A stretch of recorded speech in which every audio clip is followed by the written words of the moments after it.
Before felling any trees, find out which environmental regulations apply and make sure that you have the necessary permits. When you've decided to fell a tree, you should think about what you can do to prevent accidents. Take note of everything that can affect safety.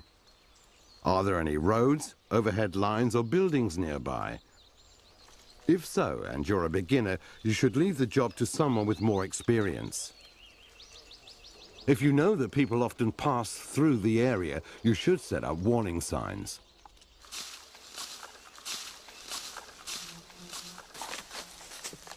Assess the tree and take note of the various factors that can affect the felling. Is the tree leaning? Which way is the wind blowing? Considering the surroundings and ease of subsequent work, which direction should it be felled in? Make sure that there are no people within the safety radius, which is at least twice the length of the tree that you intend to fell.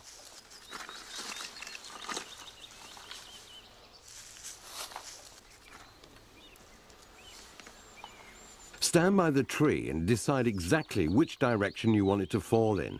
Choose a feature from the surroundings as a guide. Clear obstructive undergrowth from around the tree.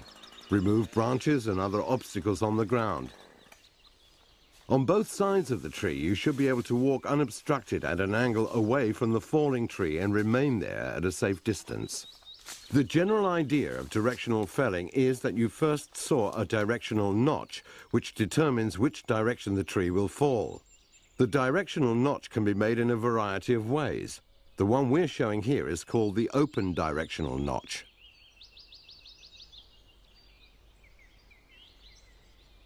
Firstly, you make a top cut into the stem at an angle of about 60 degrees.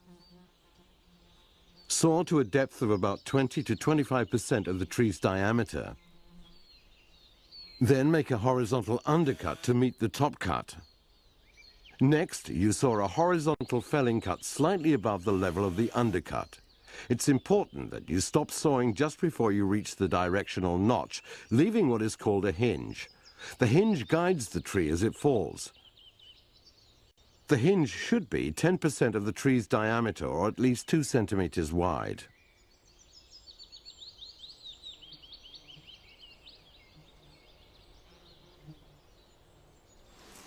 How you use the saw when felling is decided in part by the thickness of the tree.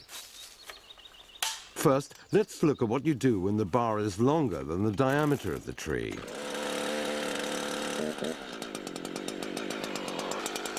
Stand with your legs apart and lean against the tree trunk with your shoulder.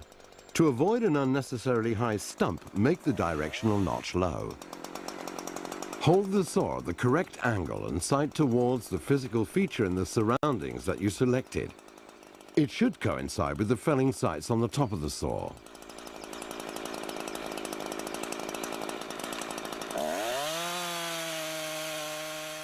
Give the saw full throttle and start sawing. From time to time, check that you're keeping the correct angle and direction. Stay in the same position and make the undercut. Make sure that you meet the top cut exactly. Now it's time for the felling cut. Use either a pushing or a pulling chain. Saw until you have enough room to push in a breaking bar. Make sure you don't touch the breaking bar with the chain when you continue sawing. Leave a hinge that is as even in thickness as possible. Remove the saw and work the bar until the tree starts to fall. The breaking bar is a felling tool for smaller trees. It prevents the tree from falling in the wrong direction and from pinching the blade while sawing. If you're not used to using a chainsaw, we recommend that you first get acquainted with the saw by practicing a while on a suitable log. There are some basic rules for using a chainsaw. Hold it firmly in both handles and hold your thumbs and fingers right around the handles. Make sure you hold your left thumb under the front handle to reduce the force of a possible kickback. It's good to have respect for the saw, but don't be afraid of it. If you hold it close to your body, it won't feel as heavy, and you'll be more balanced and in better control of the saw. For the best balance, stand with your feet apart.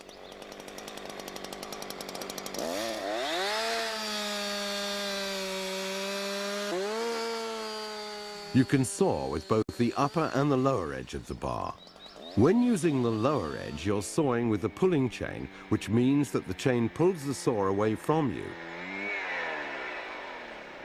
Using the upper edge of the chain, you're sawing with the pushing chain, and the chain pushes the saw towards you. Protect your back by not working in a bent-over position. Bend your knees instead if you're working at a low level. When moving, make sure the chain is not rotating by activating the chain brake or turning off the engine.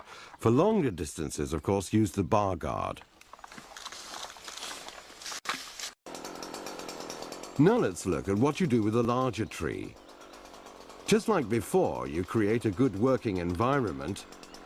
You might need to remove some of the branches from the bottom of the trunk. The safest way to do this is with the pulling chain, moving from above downwards. Use the trunk as a protection between you and the saw.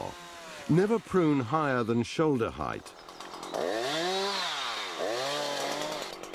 If the tree has buttress roots, it may be easier if you remove them.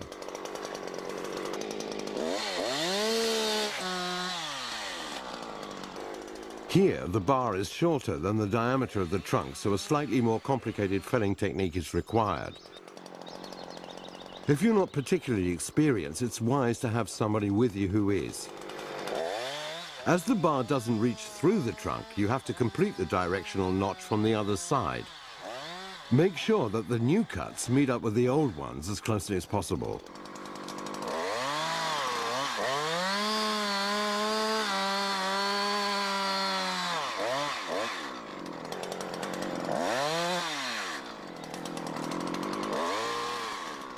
What you're going to do now is called a plunge cut.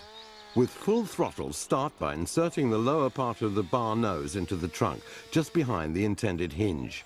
Be careful not to touch the tree with the upper part of the bar nose. When the tip of the saw has moved into the trunk a little bit, turn the saw carefully until it is parallel with the directional notch. Press the bar into the tree.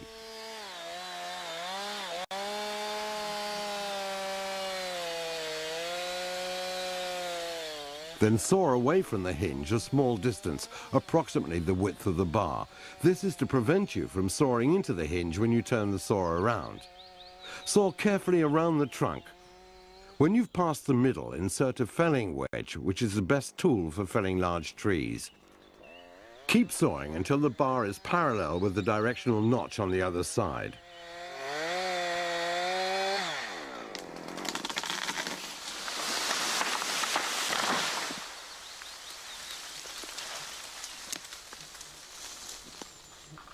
If the tree has rot damage, you have to be very careful and preferably get help from an experienced person if you're not that skilled yourself.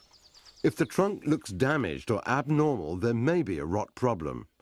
The rotten section of the tree is miscolored and feels spongy. As rot weakens the tree, you have to make the hinge bigger to get the tree to fall safely. You should also get assistance from someone with experience if the tree gets stuck in another tree on the way down. Don't leave the tree unguarded if you have to call for help.